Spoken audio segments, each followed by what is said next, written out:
안녕하세요. 40대 초반에 사연 많은 여자입니다. 여러분 혹시 찌개 좋아하세요?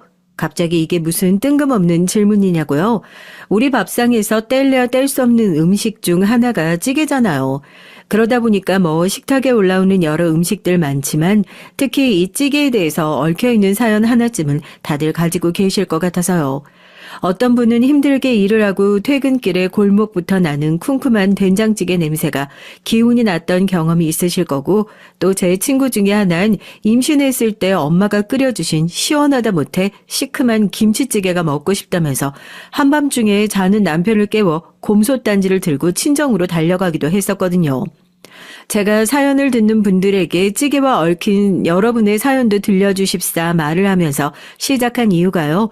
제가 오늘 할 얘기의 핵심이 이 찌개에 있거든요. 어디 가서 나이 얘기하면 100세 시대에서 아직 인생의 절반도 안 살았다고, 명함도 못 내밀 나이라고, 얼마나 힘들었다고, 번데기 앞에서 주름 잡느냐 이런 말씀 하시는데, 막상 제가 살아온 얘기 시작하면 다들 소주병 들고 앉으세요. 어떻게 버텼냐고, 한잔 하자고요. 참 많이 힘들었지만 끓이면 끓일수록 깊은 맛을 내는 찌개처럼 제 인생도 조금 더 깊은 맛을 내기 위해 속 좀 끓였다고 생각하고 말려고요. 그럼 얘기 시작할게요. 할머니, 몸도 안 좋으면서 왜 혼자 또 가게 문을 열었어? 차라리 나오면 같이 준비하고 열자니까, 응? 이리 줘, 내가 할게. 국수 3개? 여기 일하는 사람들 오며 가며 대충 끼니 때울 수 있는 데가 여기 하나밖에 없는데, 문 닫으면 그 사람들 다 굶어 죽으라고. 괜찮어. 이 나이 먹고 감기 좀 걸린 게 대수라고. 전 결혼 전 할머니와 강원도에서 작은 국수 가게를 했어요. 아버지는 목재 운반하는 일을 하셨었고, 어머니께선 할머니를 도와 국수 가게를 도우셨죠. 원래 저까지 4식구나 되는 단란한 가족이었어요. 전 너무 어렸을 때라 잘 기억이 안 나는데, 제가 한 4, 5살 때쯤 됐을 때 아버지가 트럭 사고로 갑작스럽게 돌아가시게 됐죠. 어머니께선 혼자서 절 키울 자신이 없다면서 장례식장에서 할머니에게 죄송하다고 울면서 고개를 숙이고, 울면서 어머니 손을 붙잡는 절 억지로 떼어놓고 그렇게 장례식장을 떠나셨습니다. 나은 정은 그렇게 쉽게 뗄 수 없다고들 그러는데, 저희 어머니 보면 또 그것도 아닌가 봐요. 그렇게 집을 나가시고 나서 제가 매일같이 엄마 아빠가 보고 싶다고 울고불고 난리를 치고 있을 때도 조금 의젓해져서 할머니와 함께 몇 번의 입학식과 졸업식을 치룰 때도 단 한 번도 절 보러 오신 적도, 안부를 묻는 편지 한 통도 한 적이 없으세요. 잦지도 말어. 네 엄마는 원래부터 이 산골짜기에 사는 거 갑갑하다고 자긴 맨날 도시 가서 살고 싶다고 노래 불렀어. 자기 새끼도 떼놓고 가고 싶을 정도로 여기가 답답했나 보다 그렇게 생각해야지. 이미 가버린 사람한테 이유 물어서 뭐 할 거야. 저희 할머니 말만 저렇게 하고 저한테 엄마 욕 제일 많이 하시는 분이에요. 오죽하면 사람들이 저희 할머니 국수집 보고 욕쟁이 할머니 국수집으로 간판 바꿔달아야 하는 거 아니냐고 할 정도인데요, 그래도 부모가 없다는 서름은 단 한 번도 느껴본 적이 없었어요. 그 정도로 할머니께서 정말 절 아끼고 사랑해 주시기도 하셨고, 맨날 그러시거든요. 네가 내가 있는데 무슨 걱정이냐고요. 저희 할머니 재벌 아니에요. 그냥 진짜 조그만 국수집 하세요. 그런데도 할머니가 저런 말씀하시면 저도 모르게 그냥 마음이 든든하더라고요. 그래, 내가 부모가 없지 할머니가 없냐 하고 괜히 당당하게 어깨를 더 펴게 되고요. 저희 할머니가 이북 출신이세요. 아버지가 3살 때인가 넘어오셔서 강원도에 정착하셨다고 하시더라고요. 할머니가 북한에 계실 때 가깝게 지냈던 이웃이 군에 있었던 요리사 출신이었다고 하더라고요. 우리나라에서야 지금 한 집 건너서 식당하고 있고 식당마다 요리사가 있지만, 북한에선 음식이 워낙 귀하다 보니까 이 음식을 다루는 요리사라는 직업이 귀한 대접을 받기도 하고, 또 그냥 되는 것도 아니고 강습소 같은 데서 정식으로 교육을 받아서 임명장까지 나와야 요리사가 될 수 있다고 하더라고요. 저희 할머니가 그렇게 직접적으로 임명장을 받으신 건 아니지만, 그래도 한 동네에서 형님 아우하는 사이로 그렇게 군에서 직접 임명받은 요리사한테 기술을 전수받으셔서 그런지 손맛 하나는 진짜 끝내주세요. 국수집만 하는 게 아쉽다 싶을 정도로 뭐 곰탕이면 곰탕, 냉면이면 냉면 못 하시는 요리가 없거든요. 밀가루 국수가 제일 싸잖아. 죄다 일하는 사람들인데 힘들게 일해서 번 돈 비싼 음식 사 먹느라고 다 탕진하면 어쩔 거야. 우리 집에서 돈 조금 내고 배라도 든든하게 채우란 거지. 저희 할머니가 그래요. 이북에서 오실 때 정말 주불고비를 넘겨가면서 한 달을 넘게 굶어가면서 지내본 적도 있고 아버지가 정말로 밥을 못 먹어서 죽을 뻔한 경험을 겪어봐가지고 그런지 밥에 되게 예민하세요. 장사하실 성격이 아닌데 어떻게 장사를 하나 싶으신 거예요. 음식 가지고 장난치면 안 된다. 비싼 음식 팔아서 돈 많이 남겨 먹으면 안 된다. 덕분에 저 꼬마 시절부터 지금까지 꾸준하게 찾아주시는 단골 손님들 계시죠. 할머니 말대로 이렇게 저렴한 국수라도 끼니를 해결해야 하는 사람들이 대부분이고요. 그러니까 할머니께서 몇 주째 기침이 멎지도 않고 몸이 안 좋아진 게 보이는데도 가게 문을 못 닫고 나오시는 거예요. 고등학교 때까진 제가 할머니 옆에서 그래도 열심히 움직이면서 가게 일도 돕고 하니까 걱정이 없었거든요. 그런데 이제 제가 집에서 1시간 반 거리에 있는 대학에 가면서부터 시작이었습니다. 아무리 그래도 매일같이 왕복 3시간 거리를 통학하기엔 저도 못할 짓이고 할머니도 네가 체력이 남아 도냐고 절대 안 된다고 그렇게 3학년부터는 강제로 기숙사 생활을 시작하게 됐죠. 대학교 들어가기 전까지 할머니랑 한 번도 떨어져 본 적이 없어서 그런지 하루 일과만 끝나면 기숙사에 들어와서 할머니한테 전화를 걸어대니까 할머니가 귀찮아 죽겠다고 제발 전화 좀 그만하라고 짜증을 내시고 그랬죠. 할머니, 말은 그렇게 하셔도 나 보고 싶지? 감기는 좀 어때요? 괜찮아? 병원은 갔다 왔어? 병원에선 뭐래요? 감기 맞대? 약은 타다가 잘 먹고 있고 감기 나아질 때까지 가게 문 좀 닫고 쉬어요. 국수 못 먹었던 사람들 내가 주말에 가서 가게 문 열고 배 터지게 먹게 해드릴 테니까. 이럴 때 할머니도 휴가 쓰지 언제 휴가 쓰겠어. 나이가 있으셔서 그런지 젊었을 때 고생을 많이 하셔서 그런지 점점 몸이 안 좋아지는 게 눈에 보이는 할머니가 항상 걱정이었던 전 대학을 졸업하고 나서 할머니 집과 가까운 곳에 있는 회사로 출퇴근을 하며 할머니를 들여다보곤 했습니다. 할머니는 일해가지고 너 나중에 시집은 어떻게 가려고 그러냐고 타박을 하셨지만 얼마 후에 테이블을 붙잡고 기침을 하다가 가쁜 숨을 몰아쉬던 할머니가 그대로 자리에서 쓰러지시는 걸 보고 할머니 집 근처로 이사 오길 천만다행이라고 생각했었죠.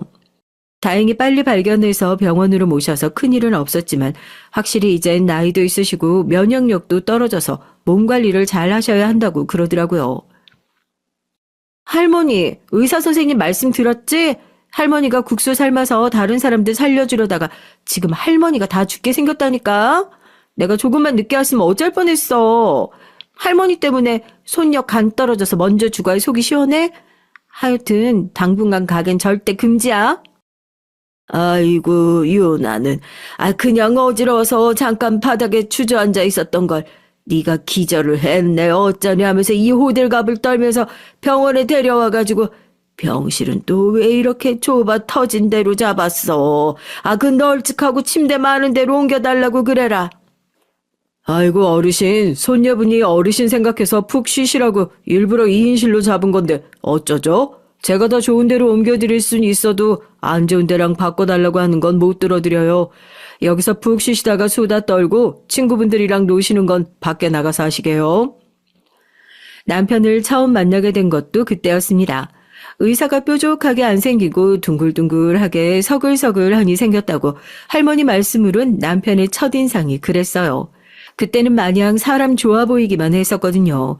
유난히 저희 할머니를 더 신경 써주는 것 같더라고요. 의사들이 원래 저렇게 병실에 자주 찾아와서 들여다봐주나 싶었는데 저한테 나이가 몇 살이냐, 혹시 만나는 사람이 있냐 물어보는 걸 보고 병실에 그렇게 들락날락했던 이유가 저 때문이라는 걸 알게 됐죠. 처음엔 내심 부담스럽기도 했지만 그도 그럴 게 남편이랑 제 나이 차이가 14살 차이예요. 전 이제 막 대학을 졸업해서 회사 생활을 하고 있는 사회초년생이고 남자친구도 제대로 사귀어본 적 없는데 갑자기 호감을 표현하면서 다가온 남편이 부담스러울 수밖에요. 아, 왜 저 의사 선생이 너 좋다고 쫓아다니냐? 아, 내가 볼 때 사람 좋아 보이고 괜찮더구만. 아, 나가서 커피라도 한 잔 마셔보고 한 몇 번 만나보지 그러냐. 네가 배가 불렀지, 배가 불렀어. 아우, 아니야, 할머니. 나이 차이가 몇 살이나 나는 줄 알아? 저 사람도 그냥 저러다 말겠지, 뭐. 의사 주변에 잘난 사람들이 얼마나 많은데, 나 같은 사람이 뭐라고. 아이고, 내 손녀가 뭐가 어때서? 할머니 눈엔 네가 제일로 잘나고 예쁘기만 한데. 저 좋다고 쫓아다니는 사람 마음이 아예 없다고 하면 거짓말이지만 직업도 좋고 모자란 거 없어 보이는 저런 사람이 대체 나처럼 모자란 사람을 뭐가 좋다고 쫓아다니는 건지 그냥 호기심에 좀 저러다 말겠지. 그냥 재미삼아 만나다가 말겠지 싶었는데 남편은 꽤나 진심이더라고요. 더군다나 저희 할머니에게 진심으로 잘 대하는 모습을 보고 저도 닫혀 있었던 마음을 열게 됐던 것 같습니다. 그렇게 할머니가 퇴원을 하게 되고 저희도 밖에서 몇 번 데이트를 하고 정식으로 사귀는 사이가 됐어요. 할머니는 주변에다 얼마나 자랑을 하고 다니셨는지 몰라요. 곧 의사사위 볼지도 모른다면서요. 속물 같아 보일 수도 있겠지만 그때 전 보통 사람들과 다를 바가 없었던 것 같아요. 사람들이 이제 신데렐라 스토리는 진부하다고 입을 모아 얘기를 하지만 아직도 주말 연속극에 가난하게 살다가 백마탄 왕자님 같은 남자 주인공 만나 결혼에 골인하는 여자 주인공이 나오면 열광하고 환호하는 거 겉으론 속물이라고 욕을 하더라도 속으론 내심 누구나 한 번쯤은 그런 신데렐라가 되길 꿈꾸잖아요. 저도 마찬가지였죠. 남편이랑 연애하는 동안 이미 알고 있었던 것 같아요. 이 사람이랑 결혼하면 난 평생 외롭게 살겠구나 하고요. 그래도 가난한 판자촌에서 정말 맨몸으로 바람 맞아가면서 외로운 것보단 등 따뜻하고 아늑한 집에서 그래도 시집 잘 갔다고 할머니 어깨 으쓱하게 만들어드리면서 외로울 것이 더 낫지 않을까 그렇게 생각을 했었죠. 만난 지 6개월 만에 남편이 무미건조하게 결혼하자고 청혼을 하더라고요.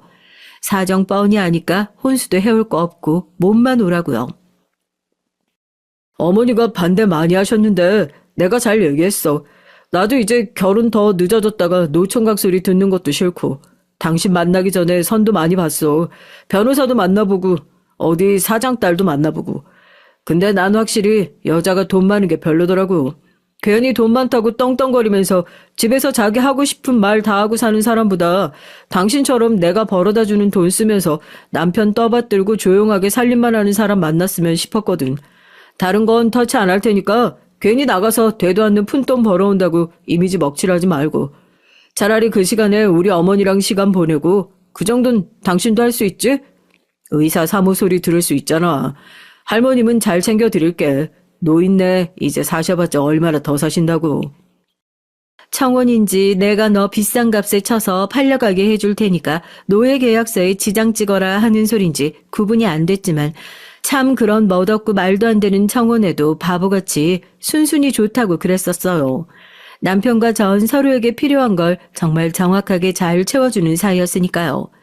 남편은 14살이나 차이 나는 저와 결혼하면서 어린 여자를 데리고 살고 집에서 살림만 시키는 능력 있는 멋진 남자처럼 보일 수 있었고 전 남편이 절 트로피처럼 끼고 산다는 걸 알면서도 그 안락함이 좋아서 우리 손녀딸 의사사모 됐다고 기뻐하시는 할머니의 모습이 좋아서 그냥 나 시집 잘 갔다고 스스로를 속이면서 그렇게 시집을 갔습니다. 그쪽에서 몸만 오라고 했다고 진짜 몸만 가면 욕 얻어먹어. 이거 할머니 가게 뺐어. 아무리 없이 살아도 예단이니 혼순이 해야 할 거 제대로 해가지고 가야 너도 그 집에서 시집가서 고개 빳빳하게 들고 살 거 아니냐. 아 얼른 받아. 네 말대로 할머니 이제 몸이 아파가지고 안 그래도 가게 쳐보려고 생각했었어. 남들 밥 먹이느라 손녀 굶길 일 있어? 할머니는 시집을 가는 저에게 의사한테 시집 가는 손녀딸 그 집에서 괜히 싫은 소리 듣고 꿀리지 않았으면 좋겠다면서 가게까지 빼서 저한테 예단과 혼수에 보태라 돈을 쥐어주셨어요. 그 가게를 어떤 마음으로 지금까지 지켜오셨는지 누구보다 잘 알고 있었던 터라 쉽게 받아지지가 않더라고요.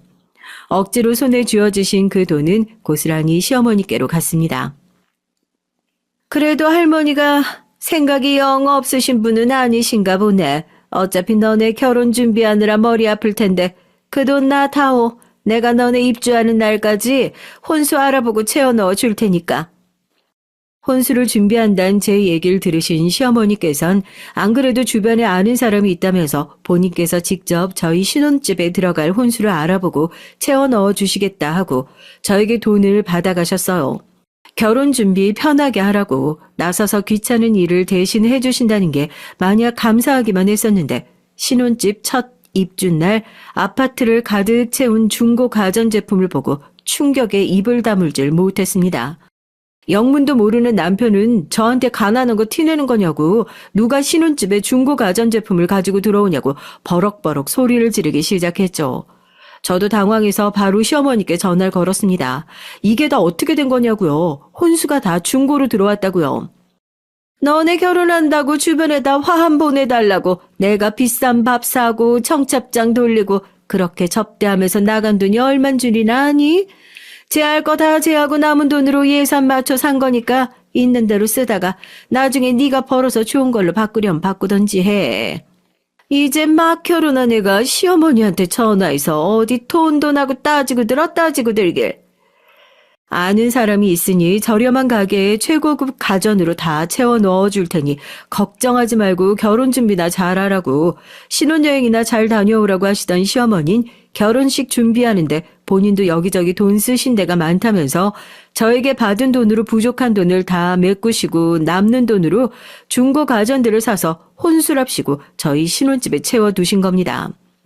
남편에게 어떻게 된 일인지 사정을 얘기했죠. 그래도 자기 엄마가 한 짓이니 저한테 화는 못 낼 것 같으시죠? 아니요. 이게 다 어머니한테 맡겨놓은 제 탓이랍니다. 그러게 그 돈을 왜 맡겼냐면서요. 멍청한 거야. 뭐야 대체. 집에 쪽팔려서 사람들 어떻게 부르라고. 야, 너 내일 당장 사람 불러서 이거 다 갖다 팔고 카드 줄 테니까 가전 새 걸로 다시 주문해서 채워. 다다음 주에 신혼집에 병원 사람들 오기 전까지 사람 사는 집 꼴을 만들어 놓으라고. 알겠어? 그래도 연애할 땐 제법 다정해 보이기라도 했었는데 결혼하고 나니까 연애할 때 보이지 않는 것들이 보이더라고요. 왜 남편이 그 나이 먹도록 여태 혼자였는지 말이에요. 이제 와서 할 소리는 아니지만 혹시라도 나이 차이 많이 나는 사람과 만날까 말까 고민 중인 사람이 있다면 뭐 그런 것도 사람 따라 다르겠지만 전 일단은 만나지 말라고 뜯어 말릴 것 같아요. 또래 사람들이 안 만나고 나한테까지 차례가 넘어온 데는 다 이유가 있다고요.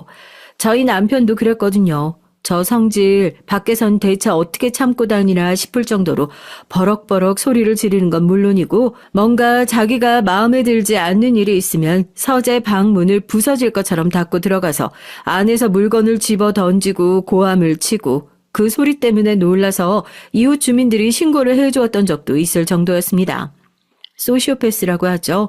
그렇게 집에서 난리를 치고 있다가도 초인종이 울리는 소리만 들리면 언제 그랬냐는 듯이 제 어깨에 손 올리고 다정한 부부 흉내를 내면서 문 열고 TV 소리가 좀 시끄러웠던 것 같다, 죄송하다 웃으면서 인사를 하는데 몸에 털이 쭈뼛 설 정도로 무서웠습니다. 내가 사람을 잘못 만났구나. 결혼을 잘못했구나 그랬어요. 그렇게 미친 사람처럼 화를 내고 나면 선심 쓰듯이 저한테 카드를 던지고 나가서 당신 마음대로 쇼핑을 하든지 할머님한테 용돈을 보내주든지 알아서 하라고. 남편 때문에 회사도 관두고 집에서 전업주부 생활을 하면서 남편이 매달 주는 생활비가 수입의 전부다 보니까 그 돈을 받으면서도 그렇게 자존심이 구겨지더라고요. 꼭 내 자존심 팔아가지고 받은 돈 같아서요. 내가 선택한 결혼이니 참고 견뎌야 한다고 생각하면서도 결혼 생활이 길어지면 길어질수록 그런 남편과 시어머니가 소름 끼치게 싫어서 혹시라도 아이가 들어서지 않게 꼬박꼬박 피임약도 챙겨 먹었습니다. 남편이 나이도 있고 원래도 그쪽에 문제가 좀 있다 보니까 젊은 제 문제라고 생각은 않고 자기 문제라고 생각했는지 애 안 들어서는 것 가지고는 그렇게 스트레스를 주진 않더라고요. 당신 방금 누구랑 통화했어? 방에서 통화하는 소리가 들리던데? 통화는 무슨, 유튜브 틀어놓은 거야. 너 내 방에 뭐 귀라도 대고 있어? 이제 하다가 내일 수술 준비 때문에 영상 봐야 하니까 귀찮게 하지 말고 먼저 들어가서 자든가 해. 남편의 외도를 눈치챘던 건 그때부터였어요.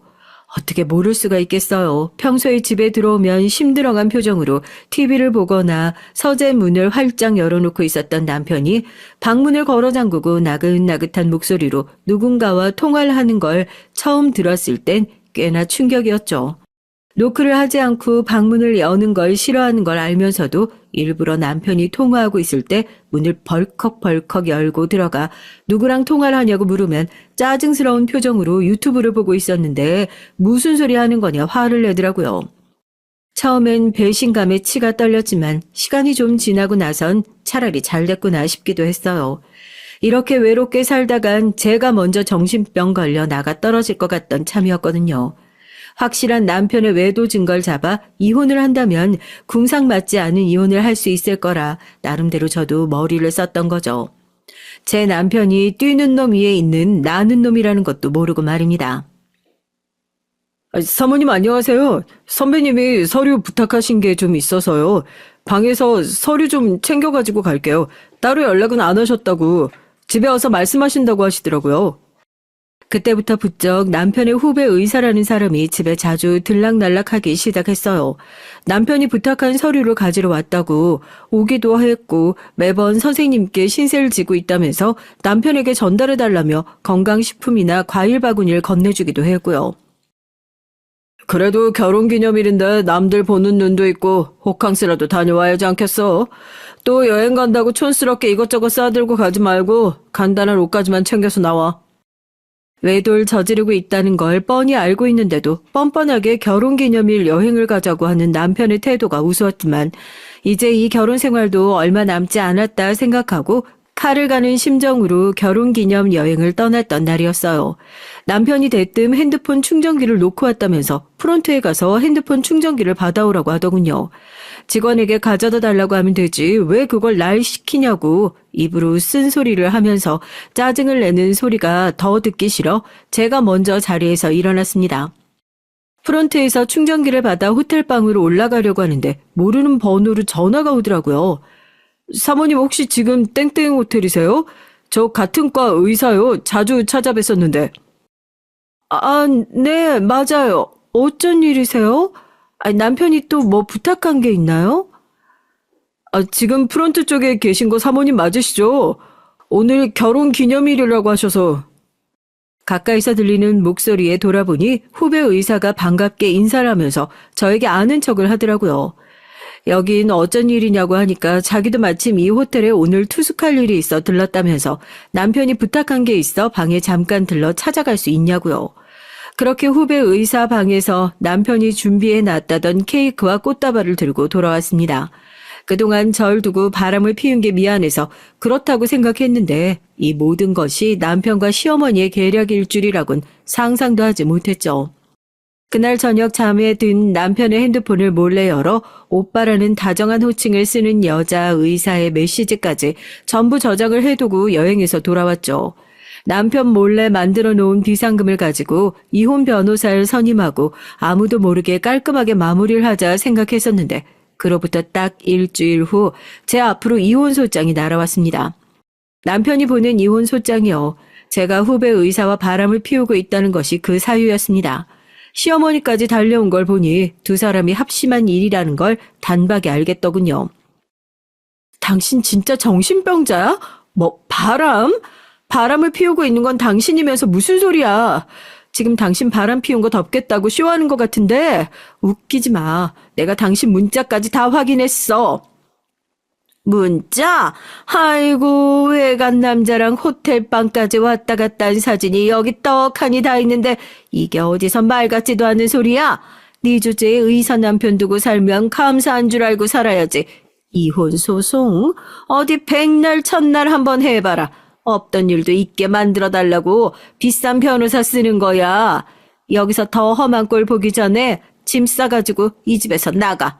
내 아들한테서 떨어지라고. 시어머니가 집어던진 사진을 보고 할 말을 잃었습니다. 정말 교묘하게도 잘 편집해 두었더라고요. 후배 의사가 그동안 남편 심부름이랍시고 저희 집을 들락날락했던 사진들, 저와 전화통화를 했던 통화 내역, 지금 집에 계시냐는 문자 메시지, 거기다 호텔방에서 함께 나오는 것까지 찍힌 사진과 제 손에 들려있는 꽃다발과 케이크, 모르는 사람이 보면 정말로 제가 남편 후배 의사와 바람이라도 피운 것처럼 조작이 되어 있는 증거에 그 자리에서 혀라도 깨물고 죽고 싶었어요. 당신들이 사람이야? 어떻게 나한테 이럴 수가 있어? 결혼하고 나서 한 번도 허튼 짓 했던 적 없어. 허튼 짓 했던 건 당신이었지. 당신 그따위로 살지 마. 천벌받아. 천벌받을 거라고. 그동안 견뎌왔던 제 결혼 생활이 더러운 입김에 부정당하는 기분 상상이나 되시나요? 저도 제가 그렇게 멍청하게 당해 빈털터리로 그 집에서 쫓겨나게 될 줄 몰랐습니다. 당장 갈 곳이 어디 있겠어요. 짐을 싸들고 집에서 나와 찜질방에서 잠을 자고 락커에 짐가방을 잠시 넣어두고 할머니 집으로 향했죠. 갑작스럽게 집에 온 저를 보고 무슨 일이 있는 건 아닌지 걱정스러워 하셨죠. 너 박서방이랑 싸운 거 아니지? 연락도 없이 여기 갑자기 무슨 일로 왔어, 응? 싸우긴 그런 거 아니야. 갑자기 할머니 보고 싶어서 잠깐 온 거야. 부부싸움 별거 없어. 식구가 한 집에서 같이 살아야지. 같이 살고 싶어도 못 사는 사람이 얼마나 많은데.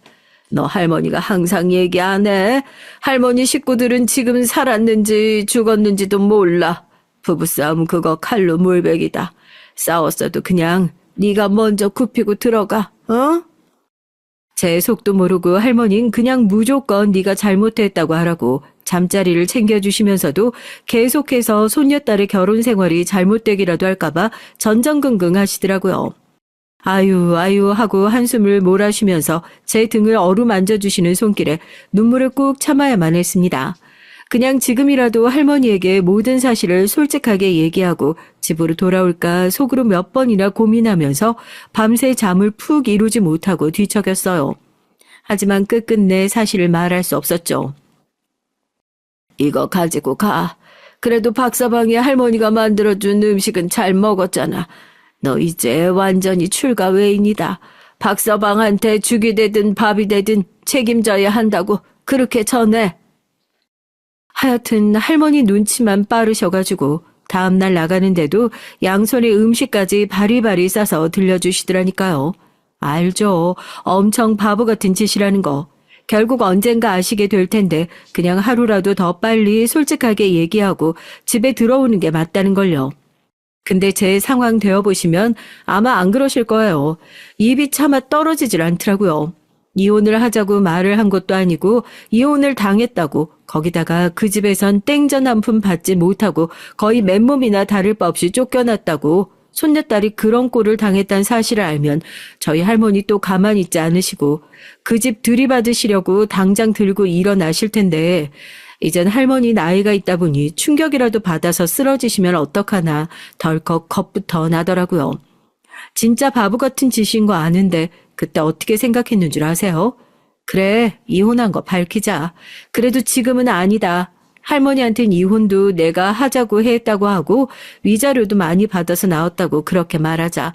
돈 좀 벌어서 할머니 앞에서 떵떵거리면서 이혼 얘기할 수 있을 때까지 딱 그때까지만 할머니에게 거짓말 좀 하자고요. 저 혹시 여기선 일 좀 안 구하세요? 청소도 잘하고 음식도 꽤 해요. 시켜만 주시면 뭐든 열심히 할게요. 아직 나이도 젊고 빠릿빠릿하단 소리 많이 들어요. 그동안 일을 너무 오래 쉬기도 했고 당장 오갈 데가 없어 찜질방에서 생활하는 주제에 제가 할 수 있는 일이 뭐가 있겠어요. 우선은 가까운 곳부터 시작하자 해서 무작정 찜질방 카운터에다가 여기는 사람 좀 안 뽑냐 시켜만 주시면 뭐든지 잘할 수 있다 하고 들이받고 봤죠. 이게 웃긴 게 문은 두드리는 자한테 열리는 법이라고. 안 그래도 나이 꽤나 젊은 여자가 찜질방에 혼자 커다란 짐가방 들고 들어와서 생활하는 걸 보고 뭔가 사연 있는 사람인가 보다 생각했던 찜질방 주인이 그럼 청소랑 간단한 음식 같은 거 좀 해보겠냐 얘기를 해주셔서 일을 시작했죠. 목욕탕 찜질방이라는 곳이요. 참 귀천이 없는 곳이에요. 돈 꽤나 버는 부자들은 그런 목욕탕 안 올 것 같은데 찜질방에서 일하기 시작하면서 주인 아주머니가 옆에서 속닥속닥 얘기해 주시는 거 들어보면 참 재밌더라고요. 저기 저 사모님 저렇게 안 생겼어도 남편이 어디 중소기업 회장이고 저 사모는 유치원 원장이고 저 사모가 건물이 몇 채고 사모들 중에 대빵이고 제가 또 명색이 국수가게 출신 아니에요. 처음엔 일이나 제대로 할 수 있겠냐며 걱정스러워 하셨는데 또 생각보다 일을 빠릿빠릿하게 잘하니까 사장님도 제가 마음에 드셨나 봐요. 자기야, 세신 배워서 대타로 몇 타임 한번 들어가 볼래? 내가 어지간해서 먼저 이런 얘기 안 하는데 자기 사정 들어보니까 하도 딱하기도 하고 일하는 거 보면 성실해서 뭐라도 또 좀 더 챙겨주고 싶어서 그래. 세신 일이 몸은 힘들어도 은근히 돈은 짭짤하거든. 사모님들 여유로워서 그런지 팁도 현금으로 잘 챙겨주고. 어때? 한번 해볼래? 저야 감사하죠. 시켜만 주시면 열심히 배워볼게요. 이혼해서 빈털터리로 집에서 쫓겨난 제 사연을 알게 된 사장님이 그 뒤로부턴 마음이 쓰였는지 절 다른 사람들보다 조금 더 챙겨주시더라고요. 이제부터라도 열심히 벌어서 그 쓰레기 같은 집구석 코를 납작하게 눌러줘야지 않겠냐면서 저한테 세신 일을 제안했습니다. 그리고 그곳에서 제 운명을 바꿔줄 귀인을 만나게 된 거예요. 평창동 사모님이었죠. 자기 들어온 지 얼마 되지도 않았는데 난 이상하게 자기 손끝이 야무져가지고 그런가 계속 여기만 찾게 된다니까? 보니까 음식도 잘해, 손끝도 야무져, 시집 잘 갔을 것 같은데. 안 그래요. 저도 처음엔 잘 간 줄 알았는데 아니더라고요. 이혼한 지 좀 됐어요. 어머, 그래? 참 거기도 눈이 어지간히 없다. 자기 같은 사람 못 알아보고 땅을 치고 후회를 해야지. 근데 자기는 어쩜 어르신들이랑 그렇게 대화를 잘해?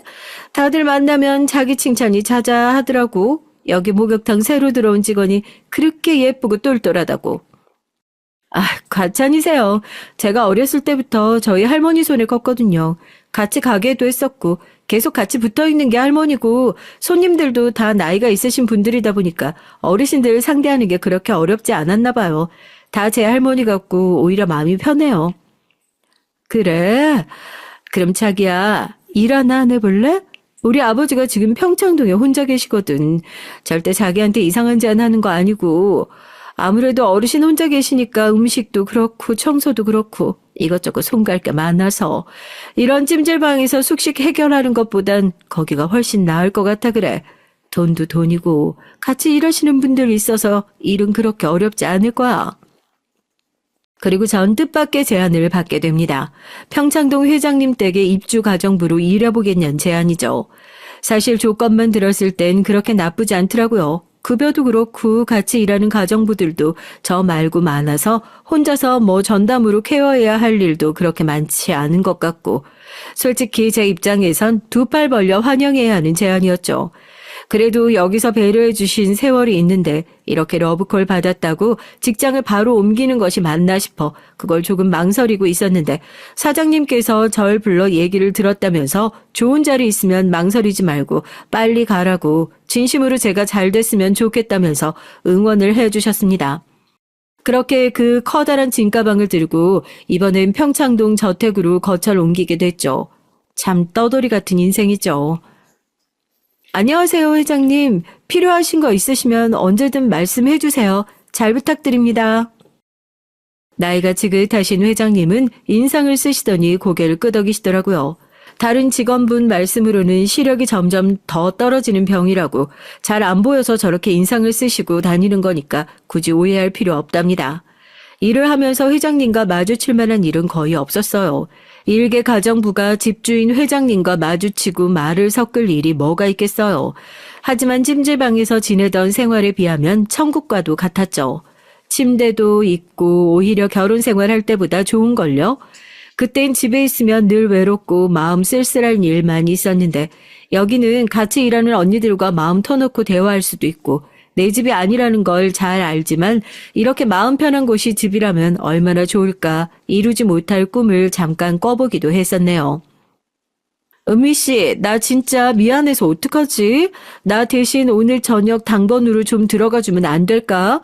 갑자기 연락이 왔는데 애가 유치원에서 열이 펄펄 끓어서 병원에 가봐야 할 것 같다고 그래가지고 안 그래도 몸이 약한데 어쩌면 좋아? 언니 괜찮아요. 저녁 뭐 하려고 했는지만 알려주면 내가 할게. 애기 아픈데 가봐야지. 회장님께 말씀은 드렸어요? 말씀드리고 얼른 병원부터 가봐요. 내가 대신 한다고 그래. 저처럼 입주를 해서 하루 종일 살림 전반을 돌보는 사람들도 있지만 같이 일하는 분들 대부분은 출퇴근을 하는 분들이었고 그중에서 그날 회장님의 저녁 식사를 준비해야 하는 당번인 한 분이 갑자기 절 다급하게 찾으셨어요. 아이가 아파서 지금 당장 조퇴를 해야 할 것 같은데 저한테 회장님의 저녁 식사를 대신 준비해 줄 수 있냐고요. 집에서 하는 일이 거의 청소나 빨래 같은 일이긴 하지만 뭐 요리라면 자신이 있기도 했고 애가 아픈 게 중하지 음식이 입에 안 맞으면 시켜서라도 먹으면 될 일 아니냐 생각하고 같이 일하던 언니를 얼른 보냈습니다.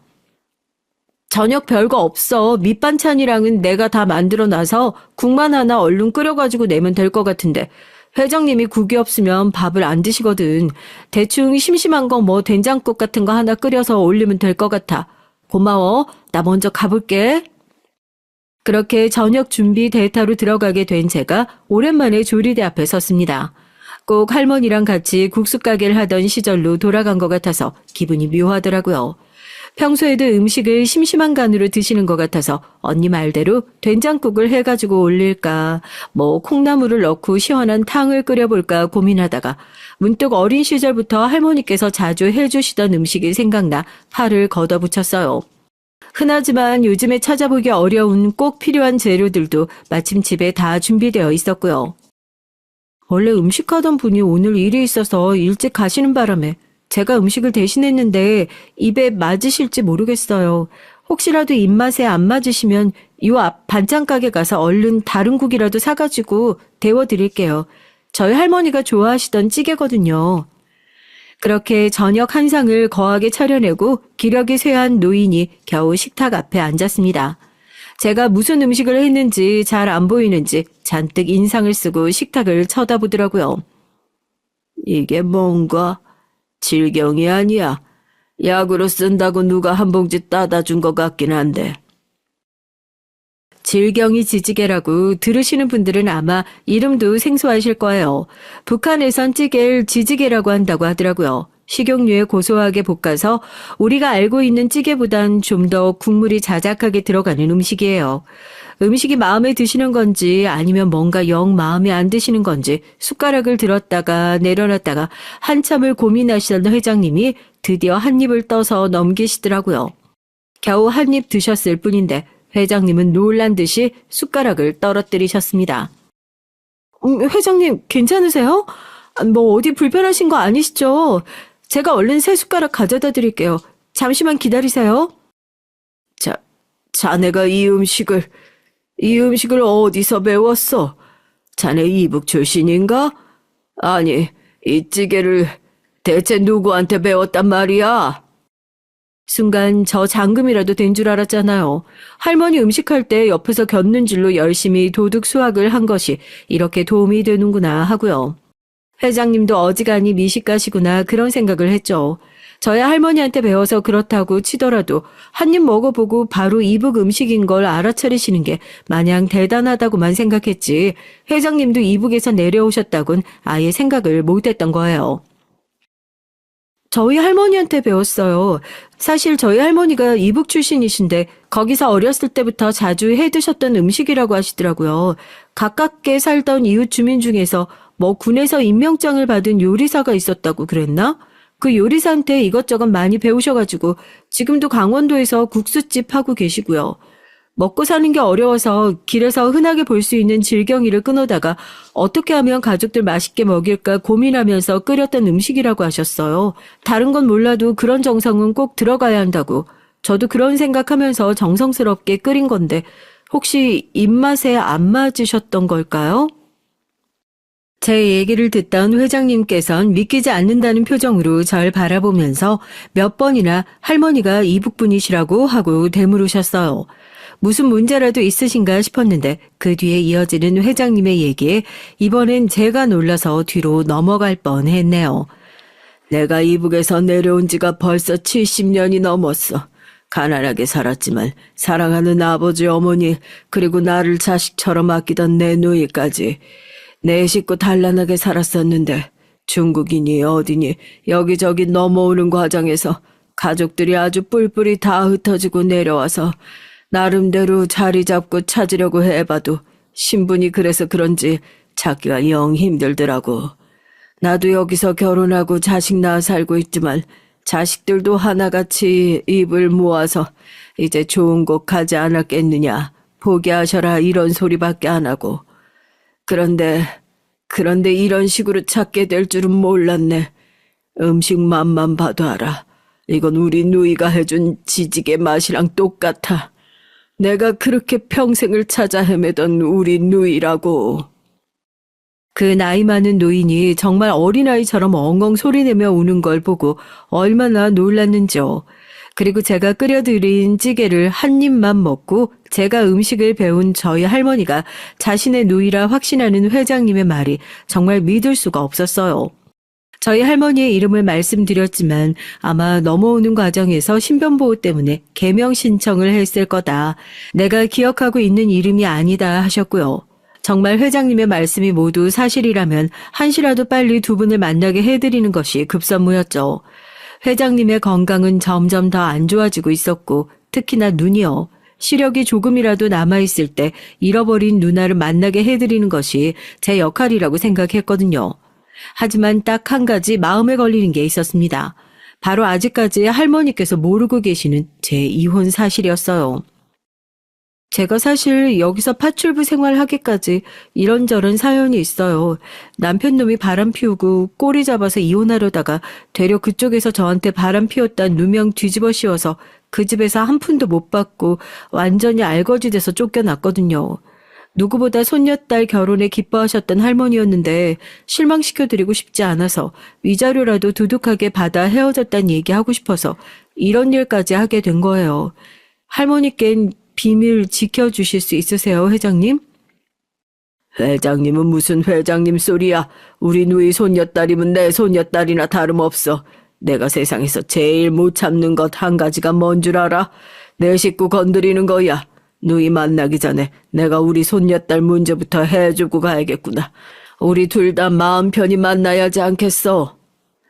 회장님은 제게 전 남편 놈이 근무하던 병원의 이름과 전 남편의 이름을 상세하게 묻더라고요. 이혼 소송도 최고의 변호인단을 붙여서 항소를 하자 말씀하셨습니다. 한순간에 손바닥 뒤집히듯 바뀌어버린 상황에 저에게 일어난 모든 일들이 그저 꿈처럼 느껴지기만 해서 어안이 벙벙했죠. 다시는 그놈 때문에 눈물 흘리는 일, 이 할애비가 없게 해주마. 그동안 둘이서 얼마나 힘들게 살았을 거야. 아이고 고생했다. 정말 고생했어. 회장님은 저를 통해 할머니의 고생스러운 날들을 보셨던 것 같아요. 가기 전에 회장님이 가지고 계신 할머니의 사진, 편지들을 모두 챙겼죠. 시간이 꽤나 흘러서 달라진 것도 많았지만 저조차도 한눈에 딱 알아볼 수 있을 정도로 저희 할머니가 명확하더라고요. 아무것도 모르는 할머니께서 갑자기 찾게 된 이 가족을 보고 과연 어떤 반응을 보이실지 두근거렸습니다. 기분 좋은 설렘은 회장님, 아니 작은 할아버지도 마찬가지셨던 것 같아요. 그 오랜 세월을 떨어져 있다 다시 만나는 거잖아요. 멋진 양복을 차려입고 꽃다발까지 챙겨들고 그렇게 저희 두 사람은 다시 할머니의 집으로 향하게 됐습니다. 할머니 나왔어요. 할머니 꼭 보고 싶어 하시는 손님 한 분 데려왔는데. 아이고 내가 못 살아. 너 박서방이랑 아직도 화해 못한 거야? 대체 어쩌려고 이래. 할머니 내 얘긴 나중에. 이거 끝나고 나서 할게요. 왜 할머니 나한테 자주 얘기했었잖아. 할머니 동생 얘기. 예전에 잃어버려서 다시 못 찾았다고. 그래 얘기야 했지. 그놈 자식 어디서 살았나 있는지. 근데 그 얘긴 갑자기 왜?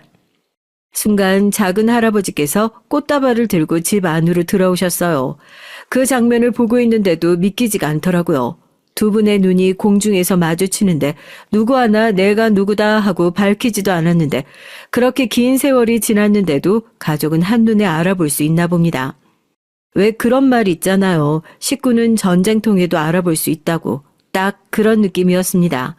마주친 두 분의 눈에 그렁그렁 눈물이 차오르더니 아무런 말도 하지 않고 와락 끌어안으셨어요. 아이고, 영철아. 아이고, 살아있었어. 살아있었구나. 아이고, 난 네가 이렇게 무사히 살아있을 줄 알았지. 그동안 너 내가 얼마나 많이 찾았는 줄 알긴 알아. 그래도 죽기 전에 이렇게 얼굴 보여주고 가는구나. 네가 내 동생. 누나, 내가 얼마나 보고 싶었는데, 내가 얼마나 많이 찾았는데.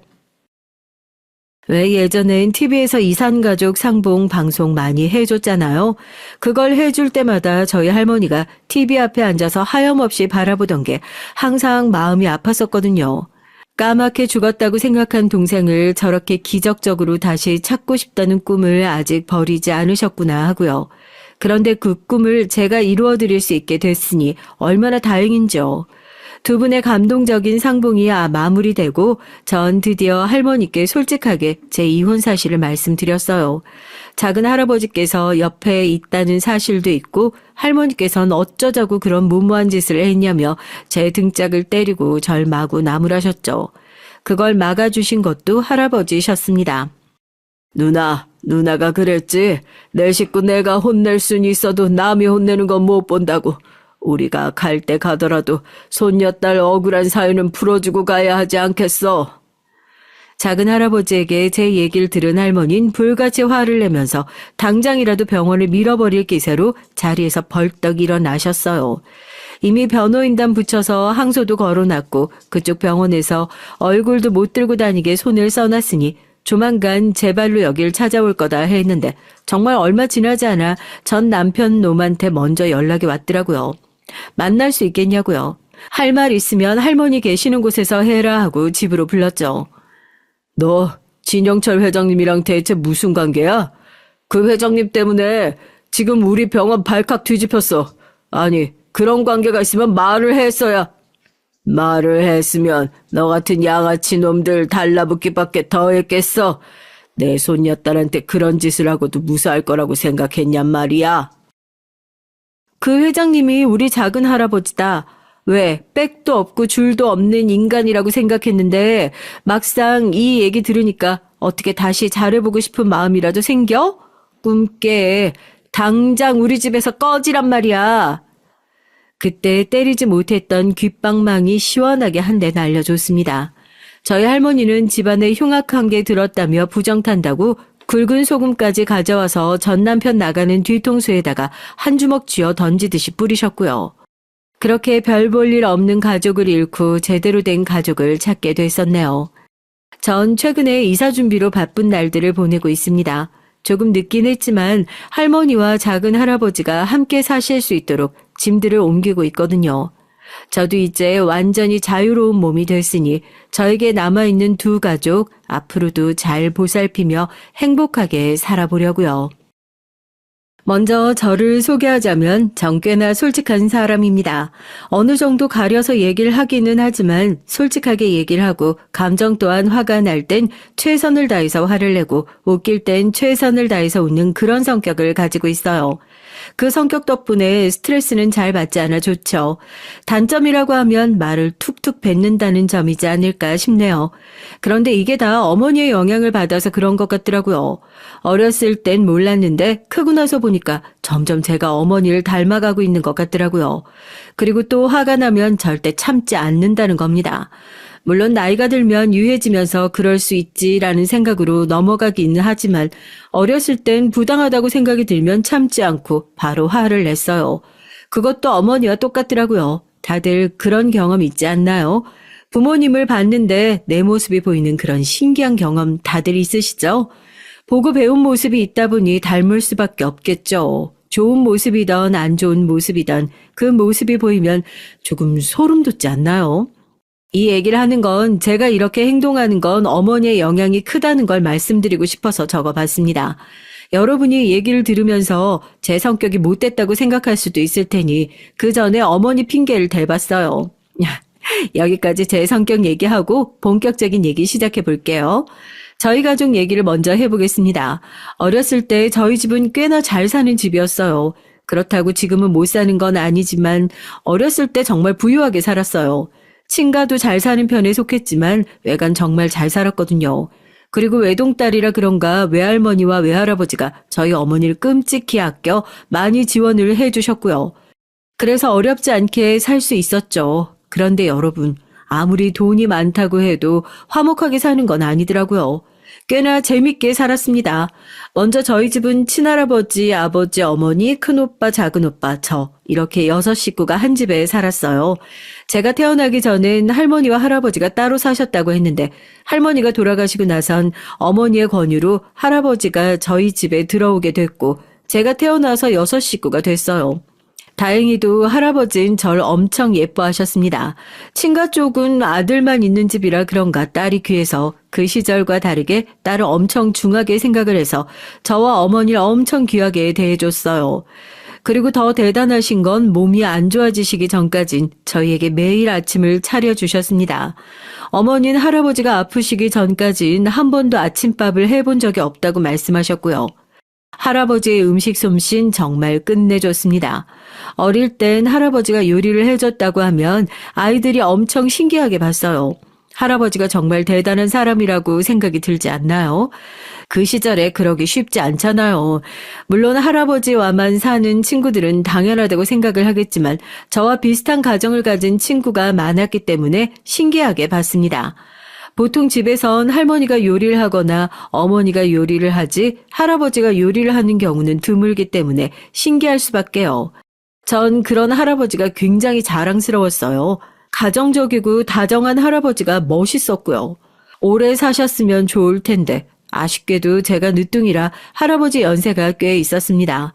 그래서 할아버지와 오래 같이 살지는 못했고 중학교에 들어가고 나서 얼마 되지 않아 돌아가셨어요. 할아버지의 빈자리가 굉장히 크게 느껴지더라고요. 어머니도 할아버지가 돌아가시고 많이 힘들어했죠. 돌아가신 것도 슬픈데 더는 아버지를 말릴 사람이 없어지니 어머니가 정말 많이 고생을 했습니다. 아버지는 신사같이 점잖은 할아버지와는 다르게 자유로운 영혼을 가진 사람이라 그런지 어머니 속을 꽤나 많이 썩였거든요. 그래도 할아버지가 남자들에겐 엄격한 편이라 아버지가 할아버지를 꽤 무서워했는데 그런 할아버지가 돌아가시니 이제 고삐 풀려 막 나가기 시작하더라고요. 감당할 수가 없었습니다. 그런데 비단 아버지만이 저희 집의 골칫거리가 아니었어요. 아버지와 똑같은 인간이 하나 있는데 그게 바로 큰오빠였습니다. 작은오빠는 할아버지와 비슷한 성격을 가지고 있어서 굉장히 젠틀하고 저를 잘 챙겨줬는데 큰오빠는 아버지와 판박이로 보기만 해도 화가 나는 그런 사람이었죠. 아니, 아버지보다 더했어요. 어쩔 때 보면 나이 차이 많이 나는데도 불구하고 저보다 어리게 느껴질 때도 있었죠. 일을 하지도 않고 매일 컴퓨터 앞에 앉아서 게임만 하고 씻지도 않고 백수 생활을 즐기고 있었습니다. 나중에 큰오빠에게 시집을 올 여자를 생각하면 불쌍해서 도망치라고 얘기를 해야겠다고 다짐을 할 정도였죠. 그래도 딱 하나 그나마 머리가 좋아서 다행이었어요. 학벌까지 안 좋았으면 저 인간 정말 아무 쓸모없는 인간이 됐을지도 모릅니다. 자유로운 아버지와 큰오빠 때문에 집안이 조용할 날이 없었어요. 할아버지가 살아계실 땐 집에서 조용히 눈치 보며 행동을 했는데 돌아가시니까 나 몰라라 막 행동을 하는데 어머니 속은 어떻겠습니까? 그리고 어느 날 아버지가 돌이킬 수 없는 사고를 치고 말았죠. 다들 예상이 가시나요?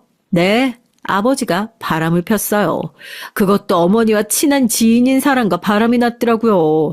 이모라고 부를 만큼 사이가 좋았는데 그 사람과 바람이 났으니 충격이었죠. 어머니는 동네 주민들이 얘기를 해줘서 바람 피우고 있는 걸 알게 됐다고 했습니다. 야, 이 망할 놈아, 네가 바람을 피워? 죽고 싶어? 여보, 진정하고 잠시만, 내 말 좀 들어봐. 오냐, 내 귀 뚫려 있으니까 살아있을 때 얘기해봐. 곧 당신 죽이고 따라갈 테니까 어디 다시 한번 얘기해봐. 어머니, 진정하세요. 그래, 네 엄마 좀 진정 좀 시켜봐라. 나봐. 너는 경찰서에 신고나 해. 내 오늘 네 아빠 죽이고 갈라니까. 엄마 좀 봐주세요. 아빠도 사랑을 하고 싶었나 보죠. 한 번만 봐줘요. 둘째야, 지금 내가 무슨 개소리를 들었니? 뭐? 사랑? 아니다. 내가 오늘 저놈이랑 저 양반 둘 다 죽이고 가야겠다. 그날 어머니를 말리느라 정신이 없었어요. 결국 전 외할머니에게 전화를 했고 외할머니가 오시니까 집안이 조용할 수 있었습니다. 만약 제가 외할머니께 전화를 하지 않았더라면 정말 아버지와 오빤 어머니 손에 죽었을지도 몰라요. 그래, 김서방 자네 바람 폈다고? 아, 장모님 그게 아니고. 왜? 우리 엄마 앞에서는 무서워서 말이 안 나오니? 아이고 참, 그런 놈이 무서워서 바람은 어떻게 폈대? 조용. 외할머니가 카리스마 있으신 편이라 어머니는 아무 말도 하지 못했습니다. 장모님 죄송합니다. 그래, 살다 보면 한 번쯤 그런 유혹에 걸릴 때도 있는 게야. 그치? 네, 장모님. 제가 미쳤나 봐요. 어떻게 됐나 봐요. 제가 멍청한 놈입니다. 아이씨고. 그래, 멍청한 선택이지. 그러니 집에서 나가게. 네? 할머니!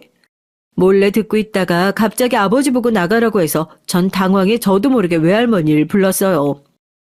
어이구, 우리 똥강아지 듣고 있었냐? 어쩔 수 없단다. 너희 아빤 바람을 폈으니 이 집에서 나가야 하지 않겠니?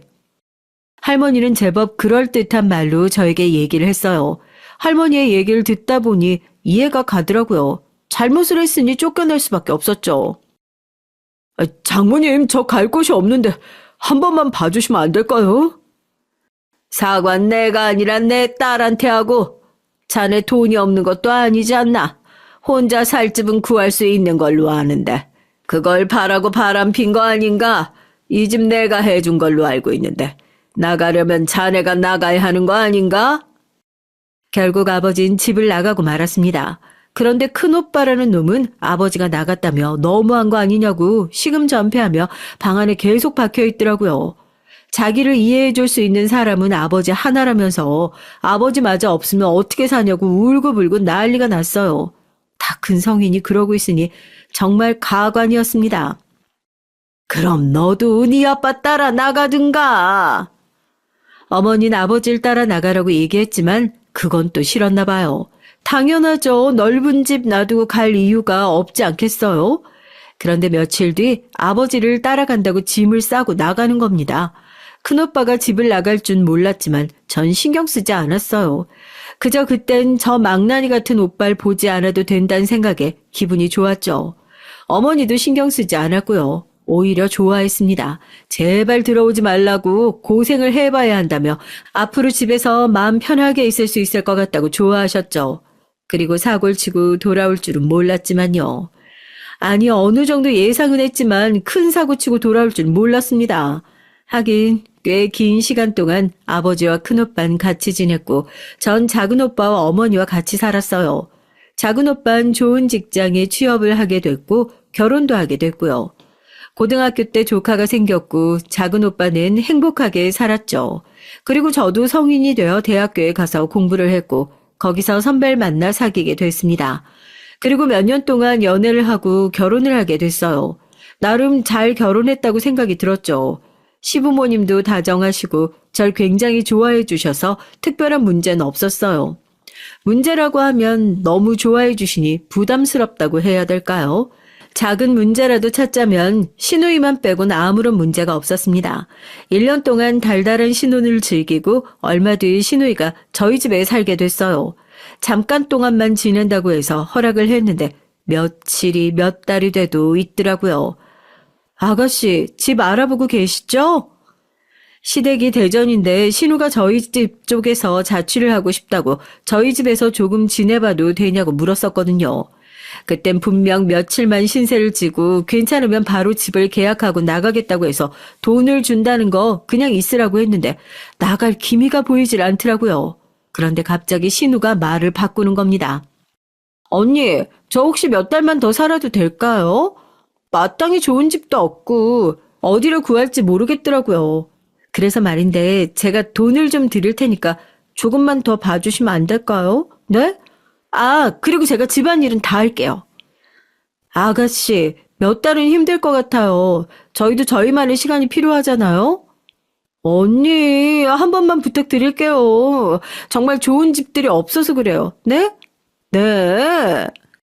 신우의 부탁에 전 남편과 한번 상의를 해보겠다고 얘기를 했죠. 남편은 자기도 조금 불편하긴 하지만 신우의 자취 문제로 시부모가 걱정이 한두 가지가 아니라고 하더라고요. 솔직히 신우가 자취할 이유는 없었습니다. 일을 하는 것도 아니고 학교를 다니는 것도 아니고 단지 자취를 하고 싶어서 집을 나온 거라 자취를 꼭 할 필요는 없는 거죠. 그리고 시댁이 잘 사는 편도 아니라 부담스럽기도 했을 것 같아요. 그래서 제가 시부모님께 전화를 드렸죠. 어머니 잘 계시죠? 그래 잘 있지. 잘 있고.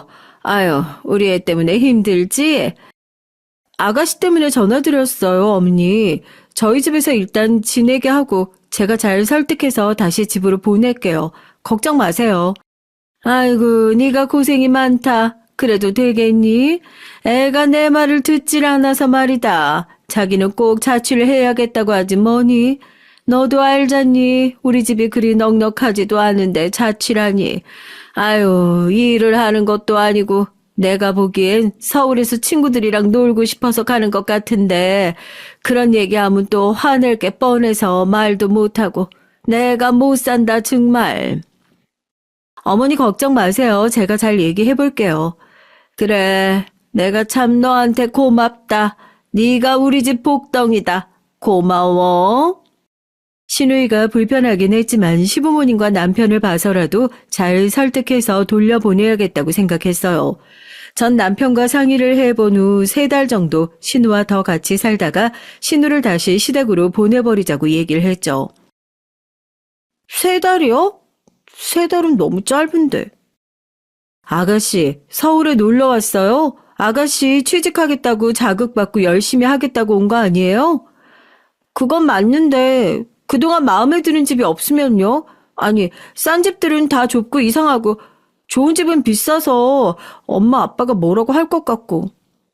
너도 이제 스스로 돈 벌고 내야지. 언제까지 부모님 등골만 빼먹을 거야? 그런 오빠는? 오빠 학교 보낸다고 무리하게 일하셔서 엄마 아픈 거잖아. 야, 뭐? 전 순간 제 큰오빠와 저를 보는 것 같았어요. 이렇게 있다가 싸움만 날 것 같아서 중간에서 정리를 좀 해줘야 했죠. 자, 아가씨, 그만. 그래도 오빤 장학금 받고 열심히 아르바이트도 하고요. 군대 가서 돈도 차곡차곡 모아서 어머님, 아버님께 돈도 다 드렸어요.